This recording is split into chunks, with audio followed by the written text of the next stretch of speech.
canto da alma, no canto do coração. O cantinho benfiquista é mais que uma paixão. Vermelho nas veias, a luz no olhar. Aqui vive o sonho, onde o bem vem brilhar. Seja bem-vindo, quem vier por bem. O bem move montanhas, é força que vem. O cantinho benfiquista é onde o sonho se conquista. O bem e o Benfica, unidos na voz. Aqui somos muitos, mas sentimos como um só.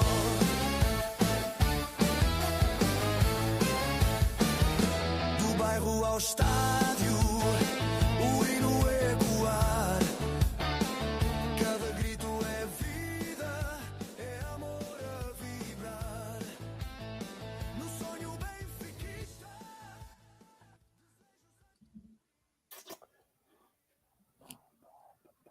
Good evening. Welcome to another episode of Cantinho Benfiquista podcast. We are on episode 219, gaining some form off the back of another W, off the back of progressing into the quarterfinals of the Taça de Portugal. As always, I'm your host. I'm Mike. I'm joined by Bill. I'm joined by Kenny. Oscar's a question mark. Jason, unfortunately, can't make it tonight. As always, I'll go left to right. Bill, welcome. How are you?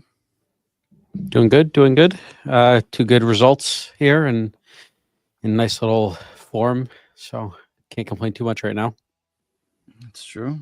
Kenny, how are you? Good, guys. Good to see you guys again with good news. So got a good streak going on. Very true.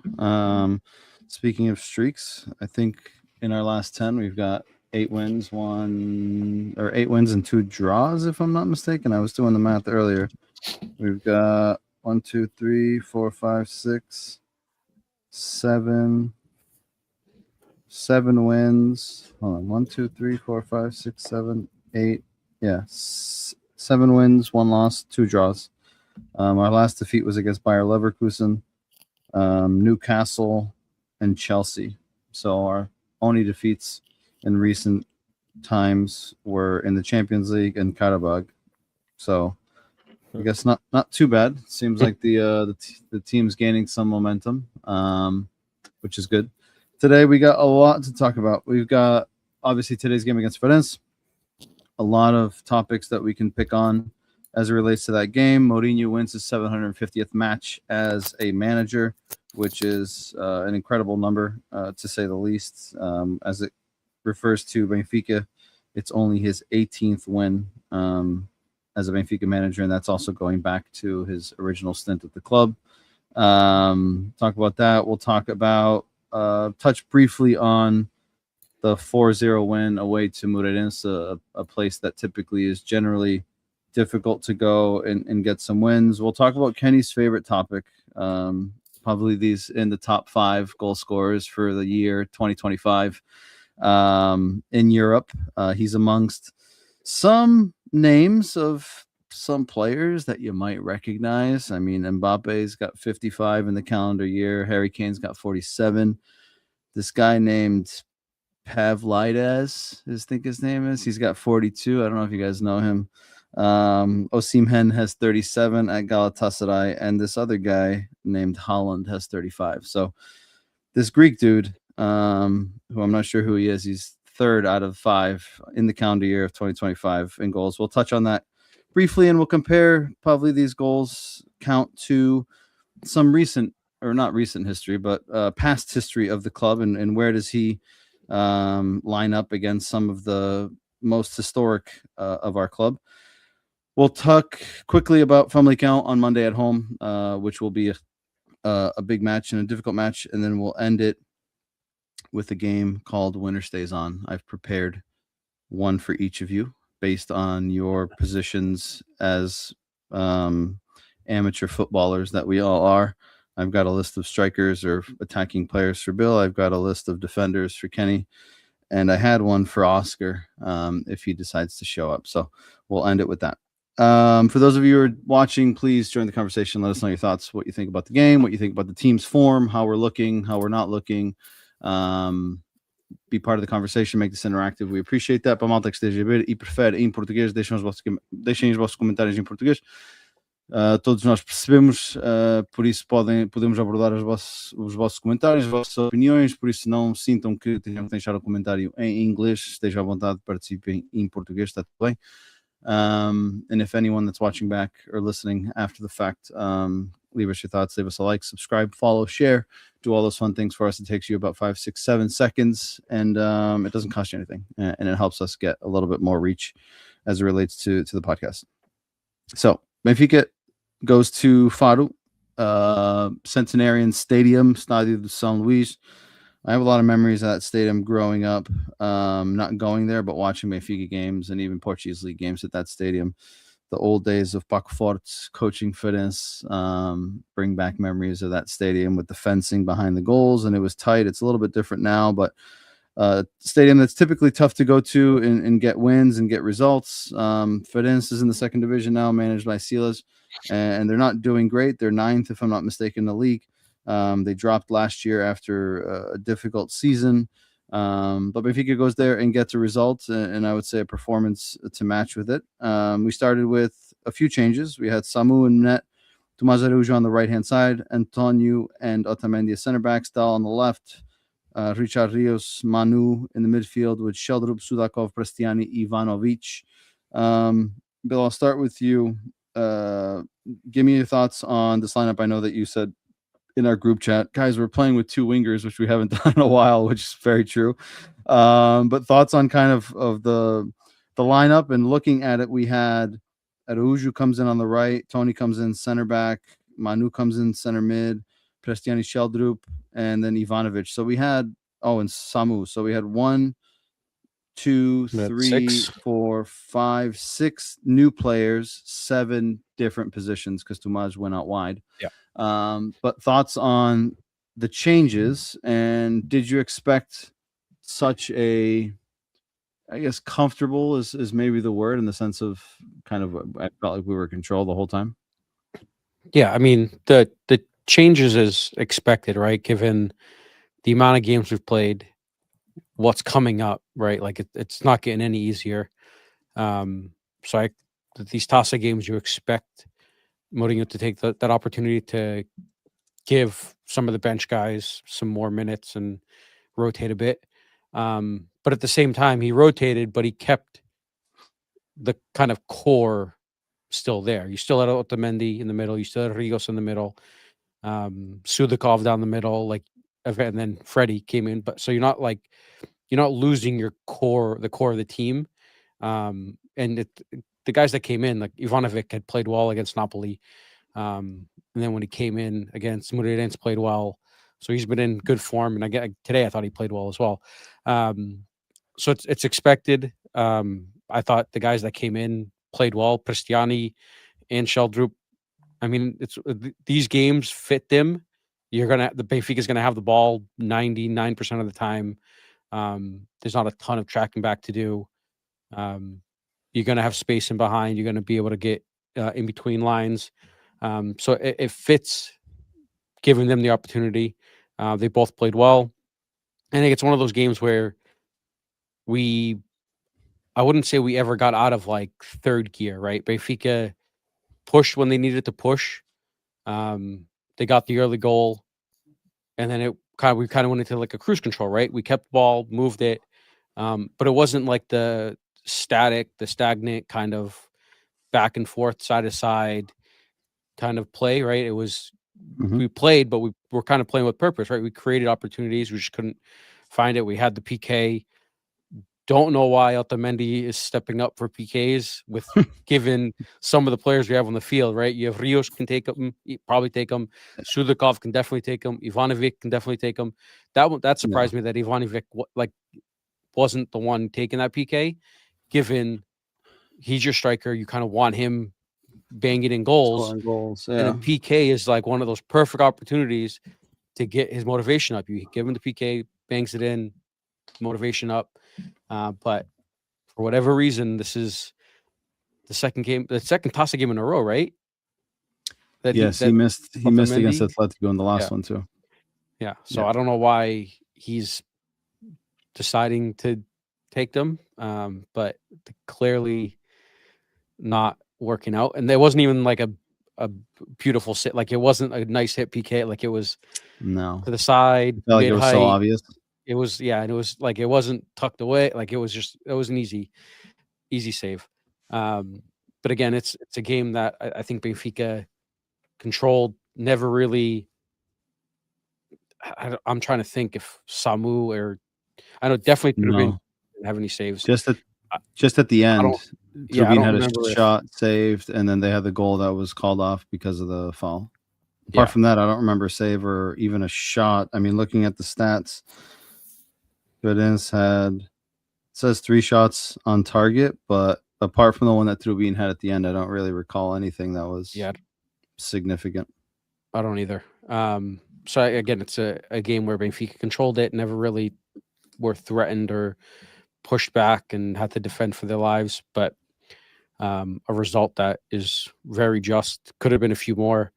And I think Mourinho did well mixing in some players, giving them some more time and kind of motivation, bringing their spirits up a bit, especially Ivanovic, right? Like we've talked about it. Striker lives on goals. A striker's goal, right? Like it plays it out wide, takes a shot, and he's just in the right spot at the right time. Comes back out to him, taps it in. So I think all in all, it was a solid performance. I wouldn't say it was a master stroke for Mourinho, but I thought we played well. We did enough to win, and never were kind of on the ropes or had the game in doubt. I thought we played really well. Yeah. Before I jump to Kenny, Lewis says, still wondering why he took that penalty. I'm gonna pass this ball backwards, given my normal position on the field. Bill passed it back to me. I'm gonna pass it back to Kenny, who plays on the defensive line. Does it make sense to you, Kenny, as a defender, that Otamendi takes these PKs? And Mourinho said after the game that, he came up to him after and said, you know what, if he wants him to continue to be option number 2 as it relates to penalties, he has no issues with that, as later he'll step up every time. But he also has no objections if Mo decides that he wants someone else to be the number 2. Obviously, Pavlidis is our number 1 PK taker. Obviously, Otamendi is number 2 in that ranking. He did miss in the last Taça game against Atletico at the Stadio Stilo. He had scored one earlier this season in the league. I can't remember who it was against off the top of my head, but it was at home. I know that. And he scored that one. And then he misses again today in a penalty that I thought was very obvious where he was going. The way he opened up his body in the run-up, I felt was very obvious where he was going. As a center back, apart from the experience element, right, which he has, does it surprise you a bit, kind of like Bill said, where you've got, Otamendi's not a set piece taker, right, but he's a PK taker. Like, does that make sense to you as a defender?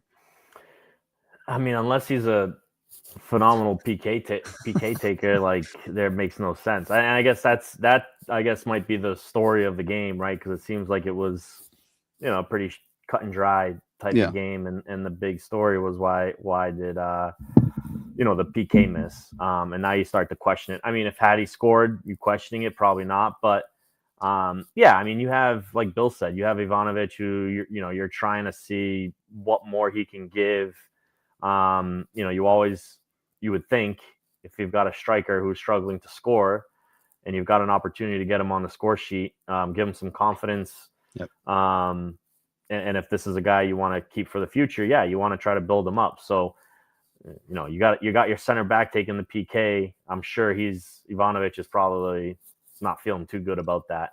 But I don't think, if I'm Otamendi and he is the second option, you're not going to tell the coach, "Oh no, I'm not taking it." You're going to step up as a captain. It is a coach's decision, and we'll see what Mourinho has to say. I wouldn't have Otamendi do it, and I'm sure Otamendi probably would not care if he's not the second option. Yeah, and I mean, he said after the game that he was okay with either. He said Otamendi approached him and he was okay with either option. So curious to see kind of how that goes. The other penalty was the 3-0 win against Tundela. Jean Miguel just said. So what is he, 2 for 2? Or he's 1 for 3, 1 out of 3. Oh, 1 out of 3. Yeah, he scored that. It was the first one that he scored, and then he missed the last game, and then this game. Mm-hmm. So curious to see how this plays out, and if he continues to be in there, or if they give the opportunity to someone else. Bill's having some technical difficulties, so he's going to reboot his machine. But so it'll be you and I here for a few minutes. But I wanted to get your thoughts on, again, he gave Cristiani an opportunity today. He gave Sheldrup an opportunity as well. I thought both looked fine. Sheldrup had, in the first half, maybe 2 or 3 opportunities where he could have made a different decision. And I feel like decision making is some of his problems, which, again, he's young. But my question to you isn't necessarily around his performance, because I know you were not able to fully watch the game. But my question to you is more, with the current roster that we have, with the type of winger that it seems Mo prefers, right? A Luka Bacchio versus a Sheldrup, right? Luka Bacchio is very north to south, very go at you. Sheldrup may be that, but he still hasn't shown that at Benfica. He showed it at Midtjylland where he was before, or Noordjylland where he was before, and on loan. He hasn't really shown it consistently at Benfica. He just doesn't seem to have that explosiveness to be able to beat guys straight away. Ironically, I saw a stat yesterday or something where the last time Benfica was champions in Portugal, we won it with 2 guys playing the wings that weren't wingers, João Mario and Auschwitz, which is interesting. And that was, I mean, if we go back, score, wasn't it? Yeah, and if we go back in history, right? If you look back, that lineup with no out and out wingers, because Rafa was operating in the middle. With no out-and-out wingers in that squad, I would say probably that was probably the best we'd seen Benfica play probably in the last 12 years, 13 years, right? Since JJ left, which is ironic. But my question to you here is, given what you've seen and what we've seen from someone like Sheldrup, do you see them potentially, if there's an opportunity this January, to either loan him or potentially even sell him, depending on what that looks like, with the opportunity, if the opportunity is right, but also with the opportunity if we can get someone in to take that spot? Do you see that as a possibility based on what you've seen also? Yeah, 100%. I mean, how old is he? It's like 20, maybe 19. He's young. Yeah. I mean, it's tough to give up on a guy, but I just don't think he has the makeup for Benfica. There's guys that have had less opportunities to, prove themselves that were gone a lot sooner. And so I think Sheldrup, nothing against him. I think, he could be a decent, like, off the bench option in certain games. But I just don't think he has the makeup that, we would all expect of a player at Benfica. Again, it sucks. He's a young kid. You'd want to give him time, but I don't know. I just don't see a good fit, for the team. So I think if you have the option, or if you have the ability to trade, sell him, I think he's sold. I'm not sure if he gets loaned out. Even if he does good somewhere else, he comes back, I doubt he's going to have an impact on the team. So I think, if you have the opportunity to sell him and get a return on him, I think that's the way to go and backfill. Yeah, I'm curious to see what happens in January. I know there's been a lot of rumors circulating. I know I've seen rumors about Cristiani potentially River Plate being interested for $8 million and Benfica saying no. See, Cristiani, and I know he had like a bad. He's he's one that I'd probably take more or give more of an opportunity, like more chances, or at least wait it out a little bit longer. Yeah. I think he is younger. I think you're about the same age. Is he? No, you might be right. He's younger. I think he's under 20 or. Yeah, because he's 19. Yeah. So, and again, I just feel like he did come with a lot more hype. He's a South American player, which we have a little bit more success with on our team. I think he could develop into a better player. I just think it's an age thing with him. He needs more time, and he's a small kid. Like he just needs to bulk up and get stronger. That's a project that I would hold off on if a loan makes sense. Yeah. Yep. But I think with Sheldrup, I think that for me, that experiment is over. Bill, do you agree? Would you, if given the right opportunity, either for a loan or for a sale, would you part ways with Project Sheldrup in January? I mean, I think it kind of depends on what we potentially bring in.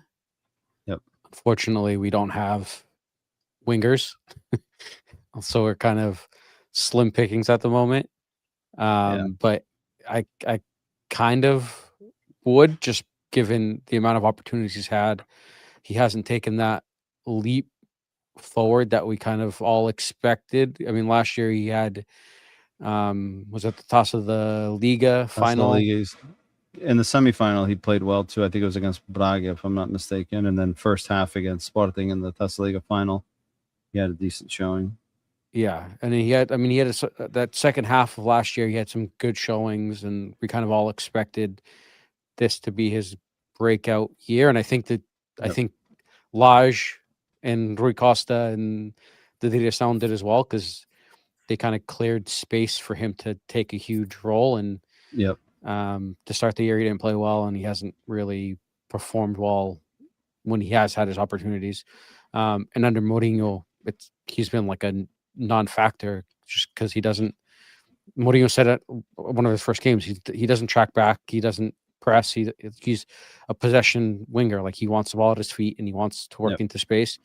That's not going to fly with Mo. I think Mourinho's you're going to work forward, but you got to work your ass back as well, and you got to defend, and you got to help the team, and those aren't his strong suits. If we bring in wingers, which I'm expecting we do, then yeah, I wouldn't be surprised if we got a decent offer that we offloaded them. I was just saying to Kenny before you jump back in that we talk about wingers and winning with wingers, but the last time we won the title in Portugal was without wingers. Rafa was playing center, and we had João Mario wide and Auschwitz wide. Ironic to say the least. Talking about a few other points here from today, we've got Manu returns to center mid, if I'm not mistaken, his first start. He had played a couple of minutes in previous games. He came in against Moreirense. He had played a previous match as well.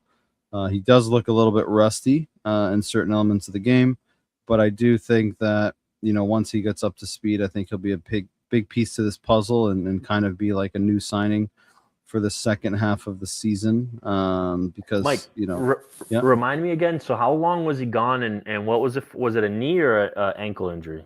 ACL. And he got hurt last January, because we bought him in January and he played 3 games and he got hurt. 2 games or 3 games. So he played.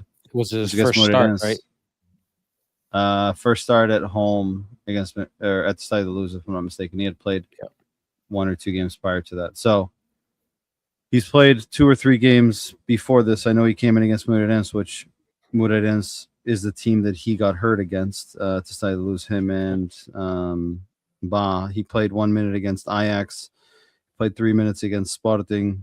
He played 9 minutes against Moreirense, and he played 90 minutes today. Mo did say he didn't expect him to play 90 minutes, but the way the match went on, he didn't have to do many offense to defense transitions. He didn't have to chase guys on the defensive third, which helped him kind of maintain his level and not have to burn himself out, which is kind of where I wanted to go. The next kind of topic, and I'll start with you, Kenny.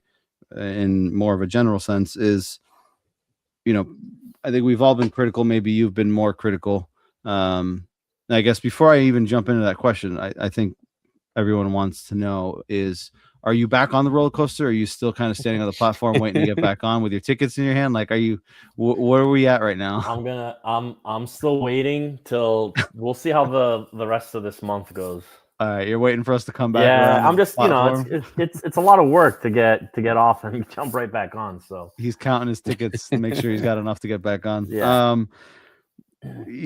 We've all been critical, and I think you may have, of the group, been maybe the most critical in the sense of giving away 45 minutes in most games. I think the team is starting to show a little bit more organization on and off the ball, starting to show a little bit more understanding of what the manager wants.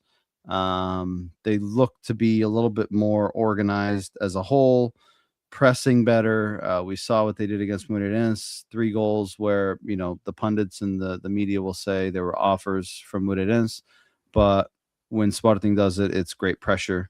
There was an image going around today where Benfica had three players at the edge of the box from Moreirense where we recovered the ball and scored. Sporting's goal against us, same thing. They had three players at the edge of our box, recovered it and scored. Right. So it's like, for ones, it's a positive. For the other, it's a negative. Whatever, it's basically however you want to look at it. But does it surprise you that we're starting to see this team grow, right? From where it started with Mo and Bruno Lage earlier in the season, and kind of looking at the team and feeling like they were very disjointed. They were just a group of kids or players on the field, but they weren't really a collective. And seeing as we're progressing match over match and the team starting to gain some confidence and look a little bit better. Like I said, in the last 10, we've lost 1, we've drawn 2 and won 8. Our only losses, going back to since Mo joined, is against Chelsea away, against Newcastle away, and against Bayer Leverkusen at home, which realistically was probably our best Champions League performance up until that Napoli game that we shouldn't have lost, but somehow we managed to lose. So in terms of results, we all know Mo is a results-driven guy. He may not play the most beautiful and entertaining football, but he's a guy that's going to get results, right? Whether that's boring and painful to watch at times, he's going to get you across the finish line more often than not. But does it surprise you based on what you've seen and the criticisms that we've had and kind of the injuries and the type of personnel that we have available to Mo? This isn't his team. It's not what he put together. Does it surprise you to see the progression of this team? Even just looking back at the last 10 games and even looking at just the month of December, which we all said a couple of podcasts ago that it was going to be decisive, right? We drew Sporting at home in a match that Sporting didn't have a shot after the 25th minute, right? Which is telling. We beat Napoli at home 2-0. We beat Moreirense away 4-0. We beat Farense today 2-0. Are you surprised by this evolution and this progression? Like, naturally, I want to say that I'm a little surprised just because of how poorly I've seen them play early on. But,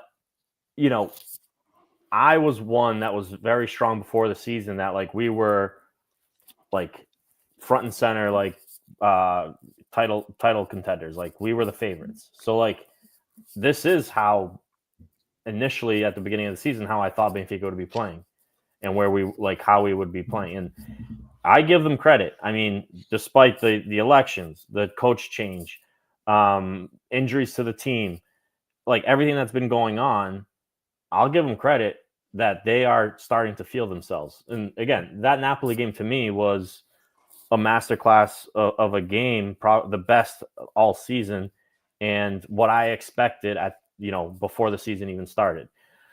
But I've learned more and more that, like, in a season like this with the ebbs and flows, like, I just feel like the crash, like there's a crash that'll eventually come, and it's how we react. Look, we're gonna give up points again throughout this season, and it's gonna be a downer, and I'll jump off the train again. But it's well, you're not on, so you can't jump off. But it's and I'll be back on. But it's how you react to that, and I think there's been like many instances where, like, we start playing good and then boom, we fall, and it's not just a one game slip up, it's like one after another. And so, look, I think right now, not only like the win streak or, without losing, I think we've only conceded a goal in probably the last 7 or 8 games. So, like, we are starting to find our form despite all the challenges. I just hope that it continues. And we got to like really put this in phases. Like, we have to look at this as like the remaining of this month, because it's a big stretch of games and we've done well so far. We got to finish strong and then worry about Champions League as it comes to see if we can get to that next phase come January.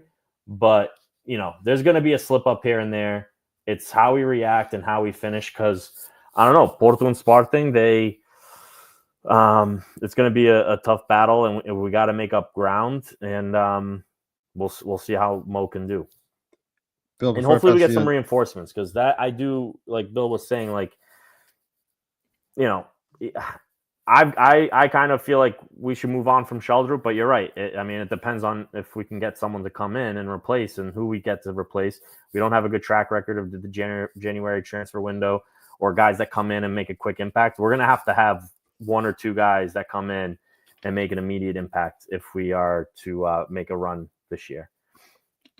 Before I pass it to Bill to get his thoughts on that, in terms of stats, in the last 10, Benfica scored 20 and conceded 5. We won today 2-0. We beat Moreirense 4-0. Napoli 2-0. We drew 1-1 versus Sporting, 2-1 versus Nacional, 2-0 versus Ajax, 2-0 versus Atletico, 2-2 against Casa Pia, and 0-1 against Leverkusen. So, in terms of conceding goals, we've only conceded 1, 2, 3 in 4 matches of the last 10 or 11. So it just goes to show, in terms of our organization, if we look at the games prior to that, just going back, we beat Vitória 3-0, Tondela 3-0 in the League Cup, Oroca 5-0, lost to Newcastle 3-0, Chaves 2-0, tied Porto 1-0 to Chelsea, 2-1 Gil Vicente, 1-1 Rio Ave,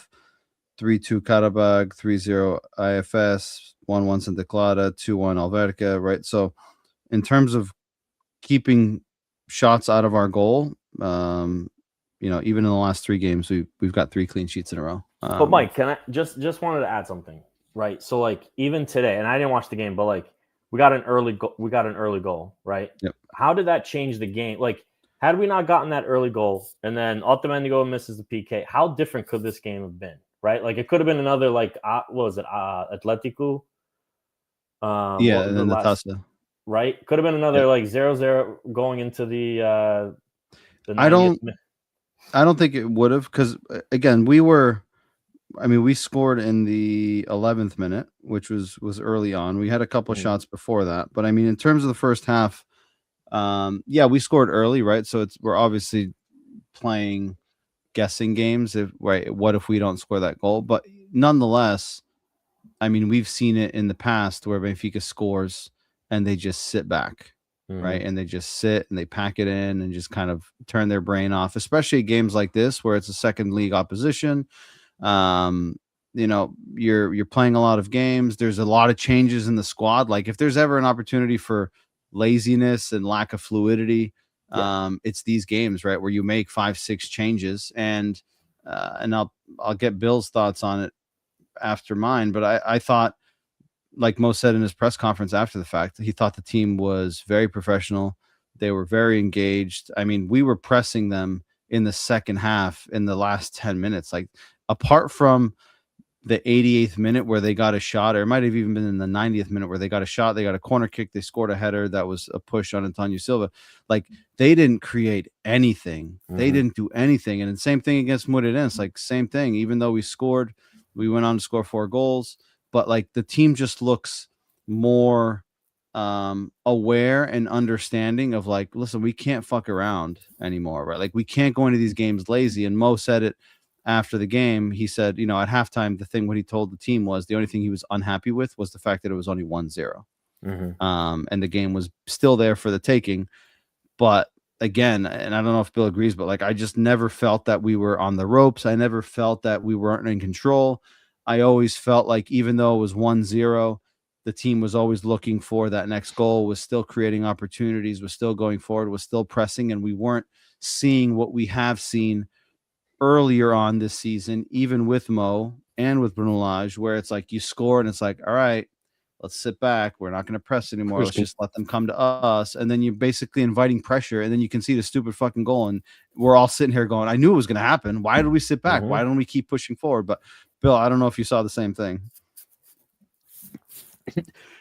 Yeah, I agree. And like I said earlier, I don't think we ever got out of like second or third gear, and that's because we didn't have to, right? I think we controlled the game and pushed when we wanted to. And if we needed to, like if they scored a goal and it was 1-1, I feel like it would have been no issues for us to score another or a third. Like I felt like we got the early lead, but we didn't sit back, like Mike said, and just do the typical side left to right, back and forth possession. We possessed it, but we were working down the middle, working it out wide, taking guys on, crosses into the box. Like there were still opportunities being created. And we never really, I didn't feel like we ever had to like push and like get out of that second gear and try to force something, right? It was very controlled, methodical game. And I mean, again, I think if needed, we could have easily scored a few more. And I think to touch on like the whole season as a whole to this point, I think for me, the big changing point so far was after the Athletic game, right? That Mourinho came out publicly and said Correct. he was not happy with the performance, the way players played. I feel like from that point forward, this team has been very different. Very like we haven't seen performances where we saw with Lage or with even Roger at the tail end of Roger, where you'd come into a game and just pack it in, right? You didn't see the effort, lazy. They'd score. We conceded a goal and that was it, right? With this, since that game, I feel like the team is very Mourinho-esque, right? Like build like solid defensively, not conceding much, controlling games, picking and choosing when to go forward, and we're getting goals now, right? So eventually, everything is going to kind of fall into line. My only concern is it too late, right? Like, is the league, like, is Porto's, what is it, 7-point gap too much at this point? Like, or 8. Yeah. So like, are they going to drop enough points to where it's an actual title race? Sporting hasn't slipped up, right? Like we've slipped, the others haven't. And unfortunately right now we're playing catch up, and I don't know if there's enough time to act. Well, there's enough time because it's happened, but I just don't know if it's going to happen. Jim, you guys got a good question in the backstage, but before I get there, Kenny, just to pick up on what you were saying in terms of the complacency. If there was ever a moment for Benfica to be complacent, after Otamendi missed that PK, I feel like would have been a good telling moment of the team's mental state, right? How many times have we seen Benfica's in the lead, and you miss a flagrant opportunity, a PK, right? And just all of a sudden the other team gets this huge injection of oxygen and confidence. Like, fuck yeah, they just missed a PK. We got another opportunity. And they're down our throat for 5, 10, 15 minutes. And we're now reeling, trying to figure out how do we get this back? And even after that, like the team just never let up. Like they never lost their mental composure. They never lost their kind of focus on what they needed to do. And if there was a time, typically in that window after a moment like that, is when you would see a team kind of take a step back. And even then, they didn't do that.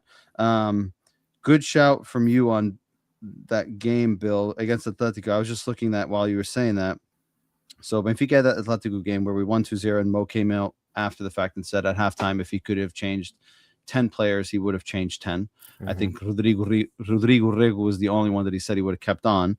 Before that game, we played 3 in the back, right? It was. Was that the game? Yeah. So yeah.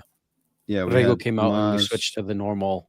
Yeah, Tomás Araújo, Otamendi, Silva, Dedic on the right, and Rego on the left. Yeah. Prior to that game, we had come off a tie at home against Casa Pia, which is the game that Richard Rios lost that ball in the midfield, and they came down and scored in stoppage time. And before that game, we had lost to Leverkusen. So we had Leverkusen loss, Casapia tie, both at home, 2-0 win against Atletico in a game that was fucking miserable, right? Where the team didn't take it very serious. There was lack of fluidity. It wasn't flowing. And after that game, we've got 2-0 Ajax, 2-1 Nacional, 1-1 Sporting, 2-0 Napoli, 4-0 Moreirense, 2-0 Farense. And of those games, Ajax, Nacional, Sporting, Napoli, Moreirense, and Farense, I would argue that Benfica was superior in all of those games, apart from the opening 15 minutes against Sporting at home. I don't know if you guys agree. Well, Nacional, I mean, we gave them a gift. Yeah, but we gave them a gift. Benfica was better in the game. It was Otamendi out of the back. They scored on a fucking fuck up, and then the team finally woke up and scored 2 goals late. But apart from that gift that we gave them, they weren't better than us. I mean, stats, even just statistically, we had 70% possession versus 30. We had 30 shots against 6. 2.4 expected goals versus 0.39. I mean, even just the stats in itself will tell you what that picture, but I just feel like that's a good shout from Bill. Yeah. I think looking at the numbers, that Atletico game and his coming out after the fact and kind of putting the players in check may have been also a turning point from a mental perspective for this team. If we've made that change mentally, that like we're not going to be complacent, we're not going to give up 45 minutes, we're going to stay on top of them. Like if we've made that mental switch, then we're on the right path. The Mourinho magic has worked, and let's see what happens if this continues moving forward. Do you think, touching on Joe Miguel's question in the background, or the backstage, he asks, do you guys think Mo's bringing up of B team players could also be lighting a fire under some of these players that are on the A team, right? I think Rodrigo Regu getting more time than Sheldrup in recent games. Jean Regu, who's been with the A team, has been sitting on the bench, right? Prestiani hasn't had as many minutes. Benjaki got his first minutes on the A team today, right? And in a position where we've got Dedic and we've got Ba coming back from an injury, right? So Auschwitz hopefully doesn't have to play out there. Tomazaruj maybe. But do you think, I'll start with you, Kenny, do you think that element as well could be creating that high demand for everyone else of like, fuck, I'm not playing as it is. Meanwhile, Rodrigo Regu comes up. He's now playing ahead of me. Like, I need to fucking wake up or I'm not going to play. Yeah, there could be a little bit of that going on. I mean, I think just naturally as a player, if you see other younger guys getting more time or getting more attention, it's going to create competition, and competition is good. So, but you named, who was that? Benjaki? Who the fuck is that? New player? Benjaki, he's right back, U17. He just won the national or the World Cup for the Portugal U17 starter. Okay. He can play right back. He can play wing back. Very good player. Still young, but he's got some decent characteristics. I mean, he's a flyer up and down that line. He is just going to work his socks off up and down that line. Well, then that's exactly, Mourinho loves that. So yeah, makes sense. So, Bill, I don't know if there's anything that you want to add to that. I mean, I take these B team players coming up with a bit of, especially these young kids, like with a grain of salt, right? Like especially they're 17. And like I think it's their future, right? Like they won the World Cup, played really fucking well in that tournament, and I think it's a bit of Mo kind of telling them and showing them that, yep, you guys are the future. I wouldn't necessarily say that it's those type of guys are going to put pressure on the A team guys to play, or else you have these young kids waiting in the wings. Because, as we all know, like these kids aren't going to you can't ride these kids for a full season. They're not Yeah. experienced enough. Mourinho's not the type of coach to give them that type of leash too, and like he's going to put him in certain chances.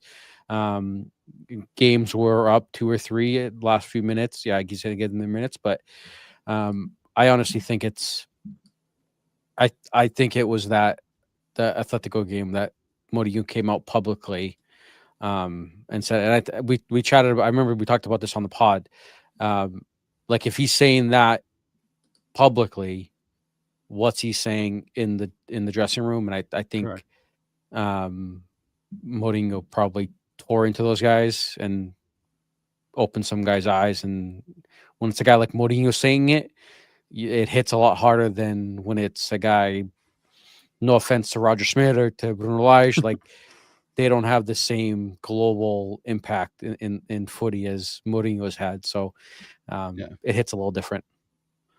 Yeah, that's a fair point. But then again, Mo's been known for these, I guess, mind games or whatever you want to call it, where people are like, well, you shouldn't throw your players on the bus. Well, he's clearly, he's had his moments where he's done it and it hasn't worked out well. But I think we could all agree that maybe he's had more successes with it than failures. And hopefully this is one of those situations where it's a success and not a failure. I know that when he did do it, people came out right after and were like, here we go. He's looking to get sacked. He's trying to get another payment out and blah, blah, blah. And here we go. It's like, well, I wonder what those people have to say now, a month later, and the results and the performances, and see what they think. Quickly to close this game out, let me see what else I got here. Richard Rios scores again. Another guy that Kenny's kind of been on the fence about. Another good performance. He's got another goal. He's growing in confidence. He's looking good. I like what I'm seeing. Yeah. What else? What else we got here? Now we move on to the next round. We've got either Porto or Famalicão away. I believe they play tomorrow.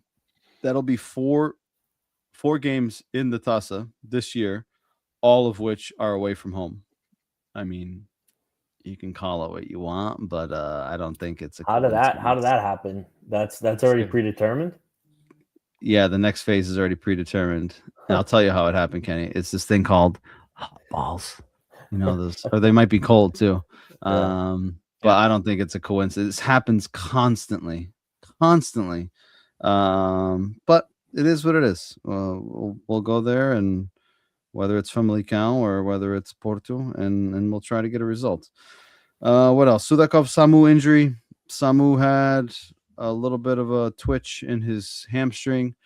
Mo said he could have potentially played through it in the second half, but he didn't want to have to burn a second stoppage for a substitution because he already had taken Sudakov off in the first half.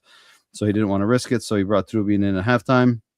Sudakov was a clumsy challenge from the opposing player from Farense. I can't remember what the hell his name was. Rafinha, maybe. Just super clumsy, and looks like he just gave him a super bad dead leg. And he wasn't able to just kind of to shrug it off. So hopefully nothing significant there.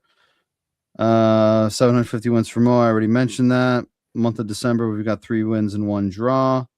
What else? I think that's it for this game. Statistically, Benfica had 13 shots, 5 on target versus 9 shots for Farense, 3 on target. We led all the stats in terms of the game. We had 81% pass efficiency, 10 corner kicks. We had 11 fouls versus 18, 62% possession versus 38. Goals by Richard Rios in the 11th minute, Ivanovic in the 56th minute. We had also, I guess worth noting, a foul that was called outside the box in favor of Benfica. Last man.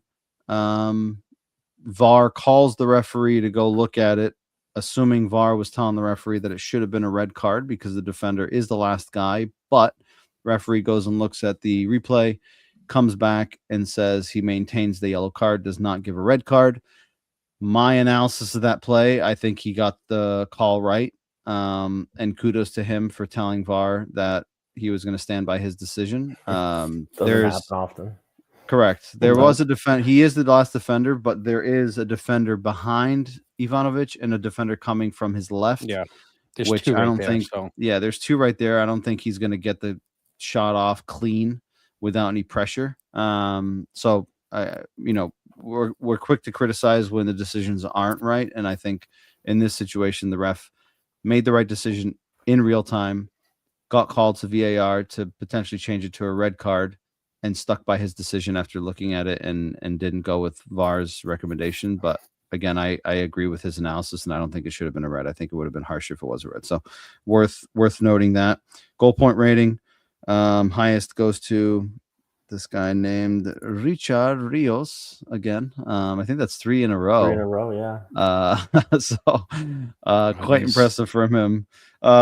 Jumping over to the next topic, let me just see if there's any comments. Rui, welcome back. Sudakov only suffered a Charlie horse, I think. Yeah, it looked like just really bad Charlie horse, and he just struggled to kind of get back into it. So hopefully nothing too crazy, and he'll be ready to go for Monday.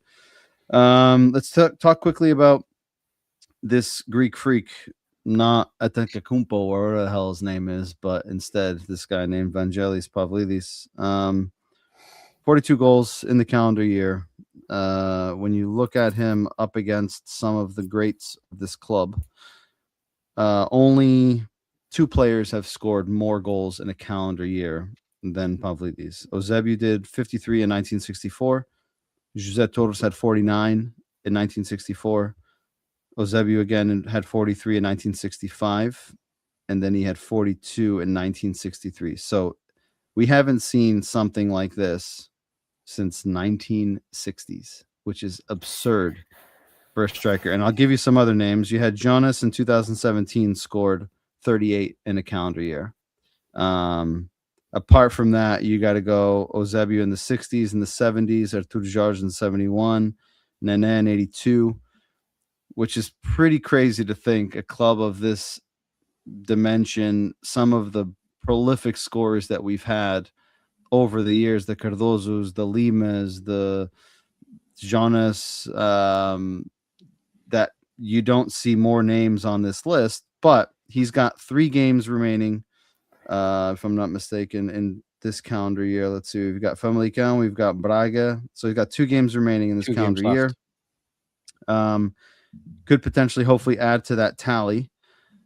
Kenny, I'm going to start with you here because you keep, beating a dead horse, man. The guy scores a hat trick, and Kenny's like, no, he's not convinced me yet. I want him to score a bicycle kick and do a backflip when he scores. And then he does a backflip when he scores, and Kenny's like, no, fuck that. I want him to do a triple somersault after he scores. It's not good enough. Kenny, tell me what you think about these stats, Kenny. I wish there was more comments on this, but I'll say this. I'm not trying to diminish anything that Pavlidis has done. I thought he was a fantastic. He came on fantastic last year. Was a fantastic player for us last year. My gripe with only him the second half of the season, though, he didn't start very well.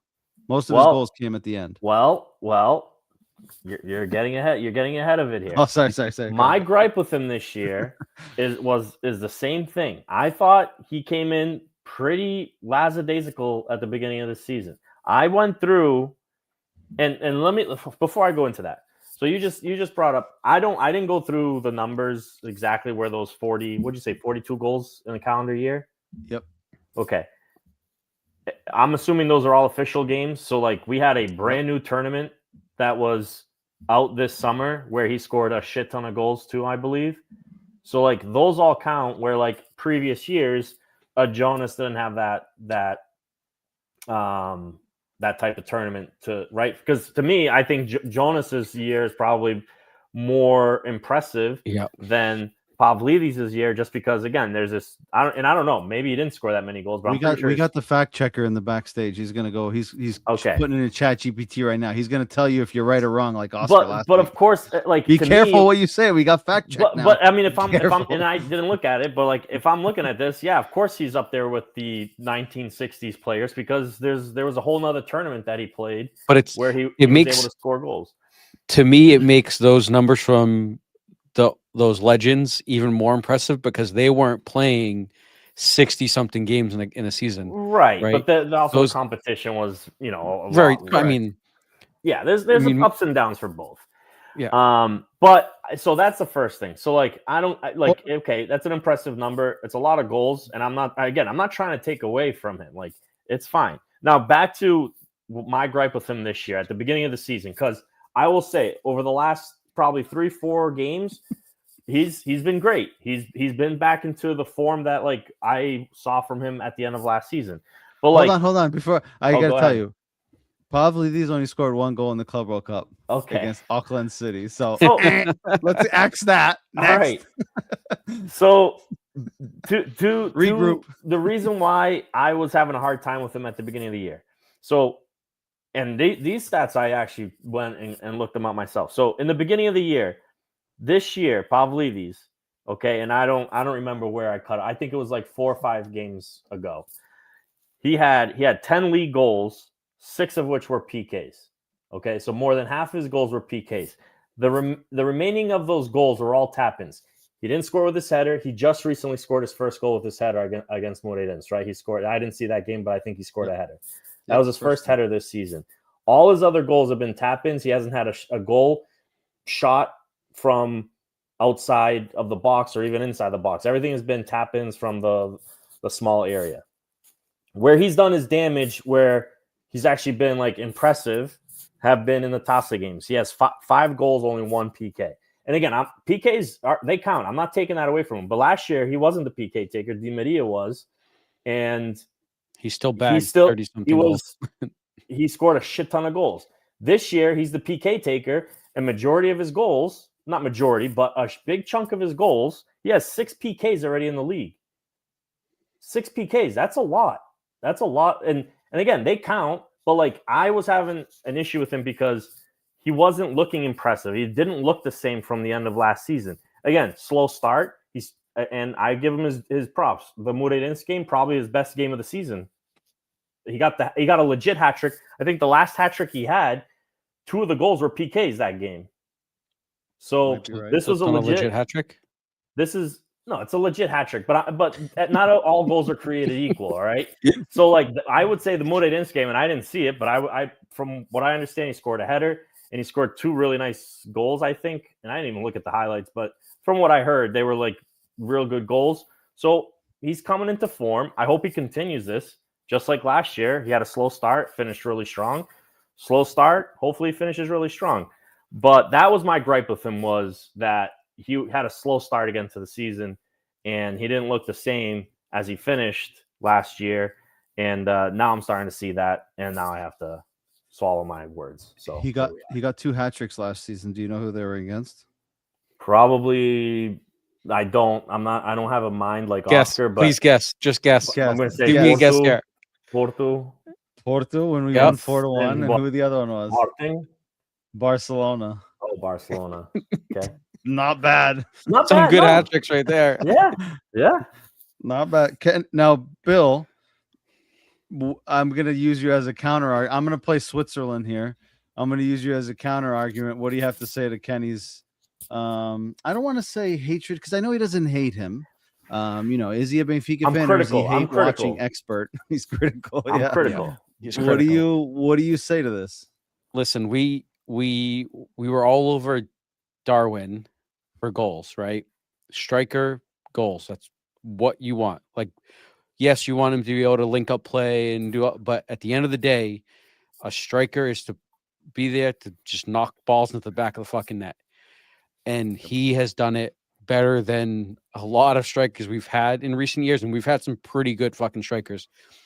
And he's doing it in a period where I would say the team as a whole has not been at a level that Jonas had or even Darwin had for a bit.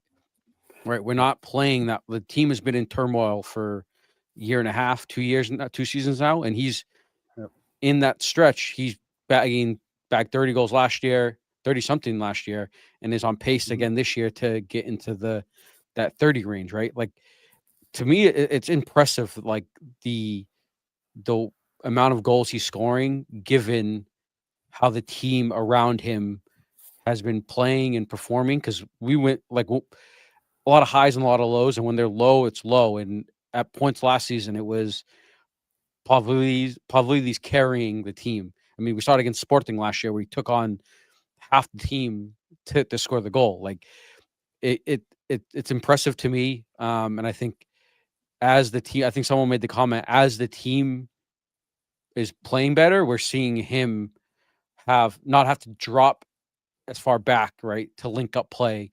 And he can be that striker for you that's going to sit up top a little bit more, stay in the area, tap ins, right? Like, so when I think it might have been Carlos again said, Jardel made a living with tap ins. Yep. You're a striker. You're you're living inside the 18 and causing havoc for defenders, right? And he is doing that. And yes, we want to see a striker be able to come out and create a little space and shoot from distance and score. But at the end of the day, if you're getting 2 or 3 opportunities and you're putting away 1 or 2 of them a game, like that's what we want from our striker, right? It's everyone else around him that has to lift up their play for the striker to be able to perform. And for Pavlidis in the last year and a half, 2 years, it hasn't been. He's been lifting up everyone else, and he's been creating a lot of it on his own. So to me, it's impressive, and I think if the team can keep playing the way we're kind of trajecting right now, I think the 30 whatever he got last year, he might get more than that this year, because he's on a pace to go past that. And it's just if the team can keep performing the way we have been lately, I don't think 30 is past 30, 35, 40 goals is something crazy, because I think he's. Go ahead. No, go finish. You can finish. No, because I think he's the type of player that if the team's playing well, he's going to bag goals, right? If he's getting those opportunities, he's going to take. If he's getting 2 or 3 a game, he's putting 1 or 2 away. No, and I will agree with you and Carlos that as the team has been playing better, he has been playing, like, scoring better goals, being more involved, having more opportunities, and it all links. You're right. If it's all, it makes sense, right? Team's playing better, he's going to look better. Where I would disagree is that he's had to create more of his opportunities. The stats don't really show it.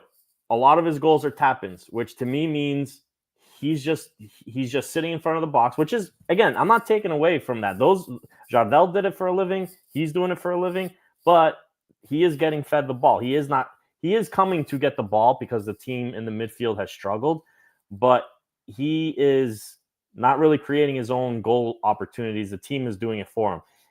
For a guy that size, to me, I don't want to say that he's a one-trick pony, because, like, again, Jardel tap-ins, what else was he known for? Headers.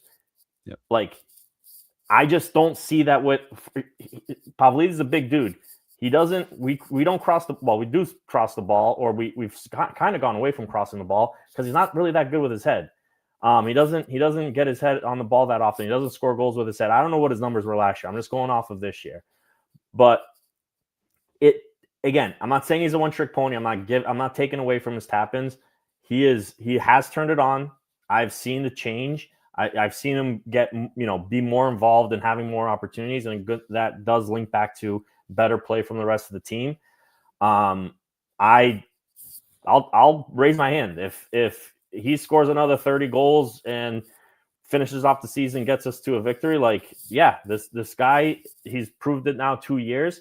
Again, my gripe with him, and I'm not saying he's not a good player. My gripe with him was, again, at the beginning of the season, to me, he started off slow, did not look the same as he finished last season. And if now that he's going back into form, okay, I'll be satisfied with it 100%. I'll give him his dues. I'll give him his flowers, as they like to say. I'll give him his flowers. So last season, Pavlidis had 57 games, 30 goals, 13 assists. And he wasn't the main PK taker, right? Although he did take some.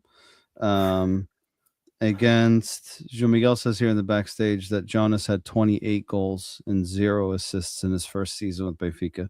So in terms of numbers, Pavlidis has better numbers because he's got 11 assists and more goals. Again, if that number is correct in terms of Jonas. So 30 goals, 13 assists last year. I was looking at this here. In the last 15 games in the league, Pavlidis scored in 11 of 15 in the last 15 games of the league, which is pretty impressive. Crazy. To score in 11 of the final 15 games in the league. So that was last year, 30 and 13. And then looking at this season where he stands, he's got 19 and 3. So he's more than halfway to that 30 in 28 games. And that's not counting the Club World Cup doesn't count for this season. So right, this is starting from the Supertaça against Sporting. Football season. So 19 and 3 already with 28 games. So he's got 30 less games, more than halfway in relation to goals, less assists. And in the league, out of 14 games, he's scored in all but 2, 3, 4, 5, 6. So he scored in more than half of the league games. Taça Liga, he scored in the only one. Farense, or in the Taça de Portugal, he scored against Chaves. He scored against Atletico. He didn't score today because he didn't play. So he's 100% basically in the Taça de Portugal for the games he played. He scored in the Supertaça. In Champions League, he has yet to score. One goal. He has one against Karabag. He didn't score in the qualifying. He scored against Karabag in the first game. He hasn't scored since. So all this to say, I'm a big fan of his. And he's now the PK taker, correct. which has helped him this year. I love how this is just like Benfica fans in general. How No. They're just how critical we are of our own players. This is beyond just Pavlidis, but this is like the perfect thing, right? Our masked friend that was over on the other side of Lisboa, the Segunda Circular, had like 19 PK goals last year. Yeah. And that was never mentioned once by anyone.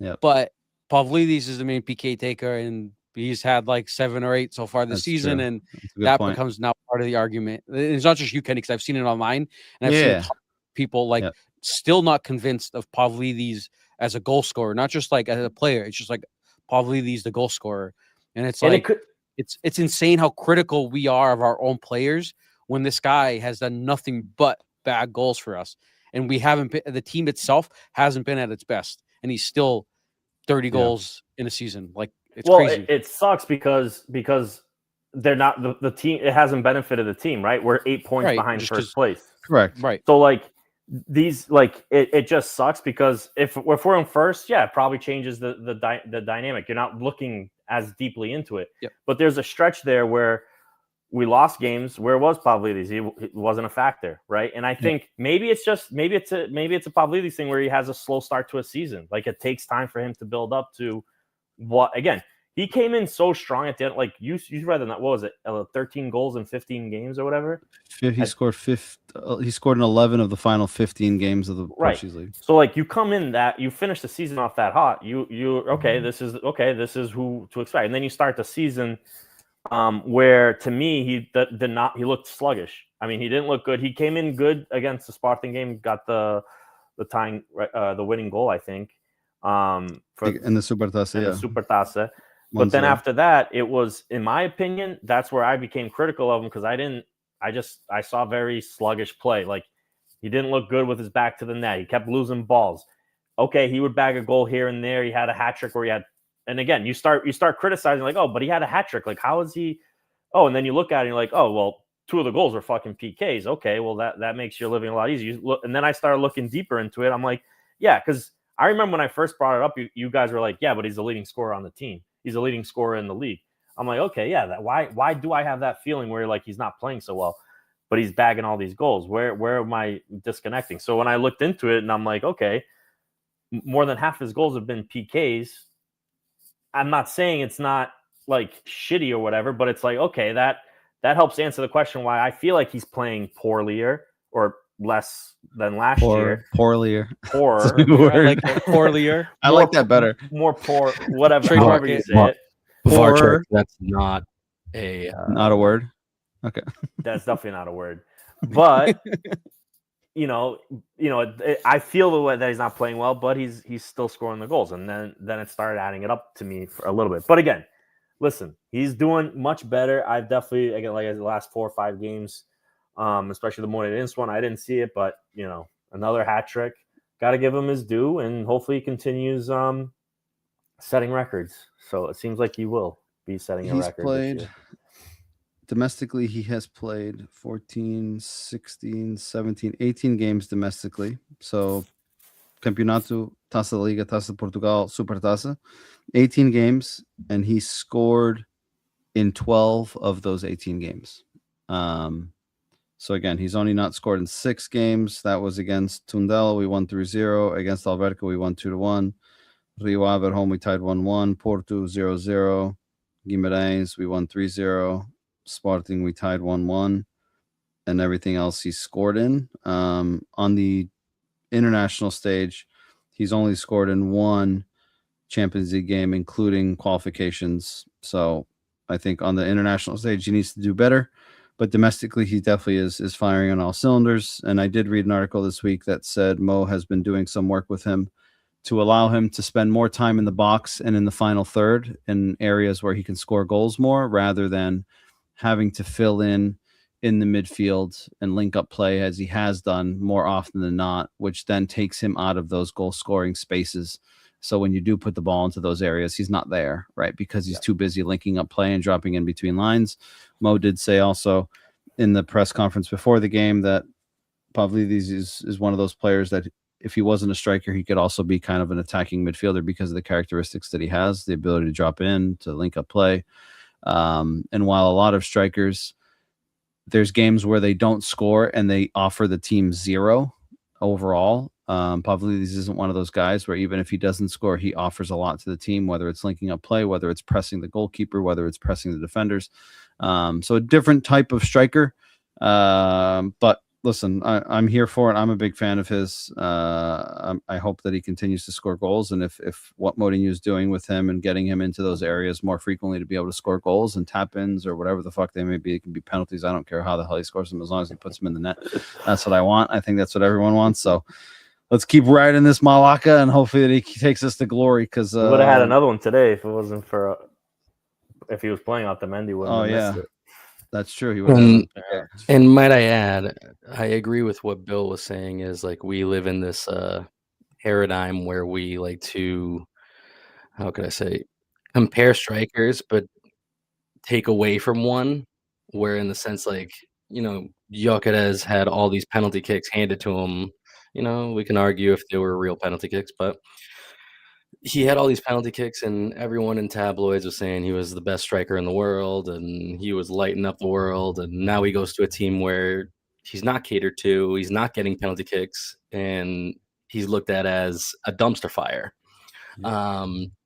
Whereas Pavlidis last year, if we remember correctly, he did score, if I am correct, 7 goals in the Champions League.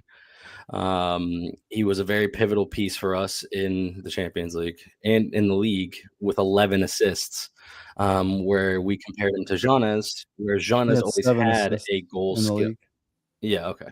So Jonas always had a pivotal striker next to him where he could come out and get play, and they didn't have to worry about being in the box. He had Mitroglou. He had all these different players that were always feeding into the box, where Pavlidis doesn't have that. He's the guy that likes to play, and he has to turn around and get right into the box. But there were two different. The team dynamic was different. It's different. That's what I'm saying. Different strategy, different attacking approach. So, yeah, I think comparing. We're always going to compare. Sudakov can easily make Pavlidis' life a lot easier if he can. Correct. If he plays behind him down the middle, 100%. Yeah, currently. Yeah, exactly. Today, that's the problem. But again, let's hope that this is to continue. Let's hope that he's going to spend more time in the final third and be able to score goals. Whether they're head. The first goal against Moreirense this weekend was really nice. I mean, he's moving away, and he heads it back post. Yeah, that was a good header. I did see that one. Yeah. Ruiz, time for bedtime already, 10 o'clock. Rui, thanks for joining, and make sure you listen to the final bits here after the fact. To close this out, We got Can I just Famalicão. add, Mike? Can I just Yeah, add go ahead. all those other guys? They all won the league, so Pavlidis still Fair. Yep. needs to come out and win the league. So I score agree. as much as you want. Got to win the league. I agree with that. We got Moreirense at the weekend or Monday. Or not Moreirense, Famalicão. Famalicão is currently 6th in the league. They've got 23 points, 18 goals scored, 9 goals conceded. They play Porto tomorrow, 12-18. Is that tomorrow? Oh yeah, those two tomorrow. back-to-back games. They play tomorrow at Porto for the Taça. In terms of form, they just beat Estoril 4-0 at home. They lost to Braga 2-1 at home. They tied Famalicão, or they tied Moreirense 2-2 away. They lost to Porto 1-0 last month. They beat Nacional 1-0. They beat Guimarães. So in terms of their last 3, 5, 4, 5, 6, 7, 8, 9, 10, the last 10 they've won 1, 2, 3, 4, 5. They drew 3 and lost 2. So they're not lighting the house on fire either in terms of results, despite the fact that they're in a good position. They did start the season well. But you know, they've had their ups and downs. But in terms of performance, Benfica there, let me just look at this quickly before we can jump off to the final topic. Benfica at Famalicão. I feel like it's always a tricky. Oh wait, it's at home. What the hell am I saying? home. It's at home. Yeah, at home tricky away. At home we've won 4 of the last 5. We won 4-0, 3-0, 2-0, 2-0, and then 0-0. So at home we've got good form against them. Away from home, they've actually had good form as well this season. They haven't lost away from home in the league since Santa Clara. Oh, last year. They haven't even lost at home. They haven't lost away from home this season. They haven't lost away from home? Damn. No.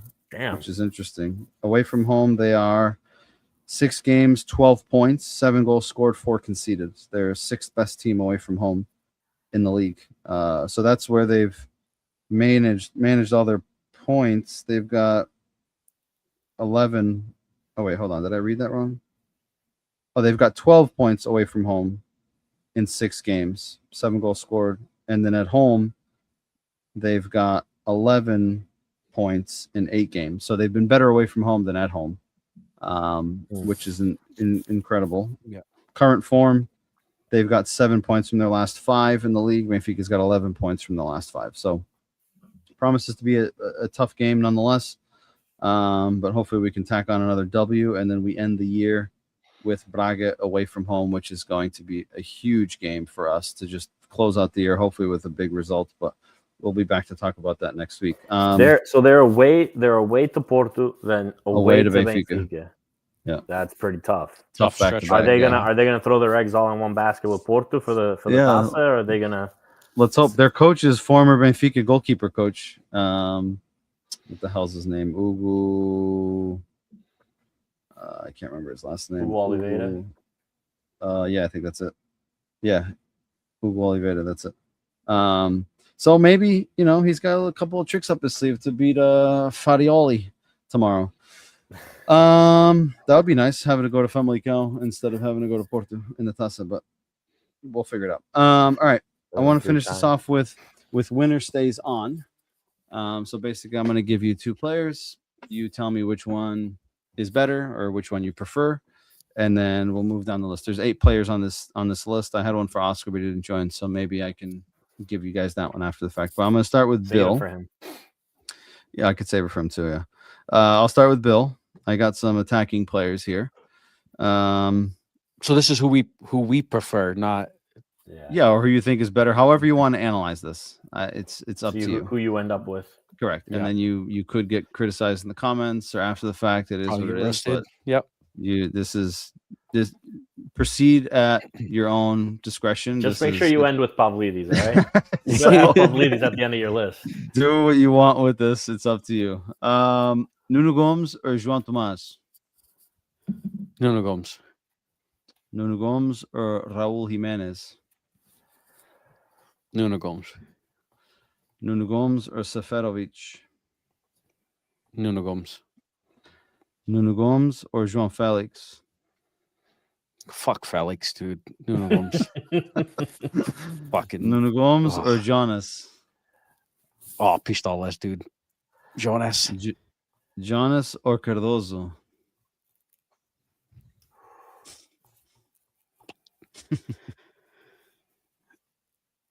Fuck. I'm gonna go Cardoso. Cardoso or Pavlidis? Cardoso. All right, so Cardoso's your winner. All right, we'll go with Kenny now. Pretty good, Defensive Bill, pretty good. players. David Luiz or Ruben Diaz? Ooh, right off the bat. Damn, huh? that's hot off the bat, dude. Fuck. Mine was a little easier. Fuck. I'm gonna say David Luiz. David Luiz or Antonio Silva? David Luiz. David Luiz or Otamendi? David Luiz. David Luiz or Luizão? Oh, that's my guy, dude. I might get burned for this one. I'm gonna go with Luizão. Luizão or Garay? Luizão. Luizão or Jardel? Luizão. Luizão or Lindelof? Luizão. I'm surprised you went with O meu David Luiz over capitão. Otamendi. That was a tough one. That was a tough. The Otamendi, yeah. David Luiz starting off was like tough there. I'm gonna give you guys Especially with Ruben Oscars. Diaz. Yeah. I'll give you guys Oscars, and you guys can both give me your thoughts. Bill, I swear to God, if you had gone against Cardoso, I would have thrown my PC across the room. I had my have hands way on too it. much respect for Luizão to not Yeah. fucking love Fair. Luizão. All right, I'll give you Oh, boys. Oh, there's Oscar. Peasy masked it. I got Oscar, so Oh. Oscar can give us his comments while I read this off, and you guys can give me your thoughts collectively. Can this kid call in? He's Call probably in, laying in dude. bed right now. All right, let's do Poborski or Ola John. Poborski. Poborski. Poborski or Salvio. Salvio. Yeah. Bill. I mean, Poborski was nasty, but I think Salvio gave us a little more. Salvio or Giovanni. Salvio. Salvio or Simão. Simão. Simão or Gaetan.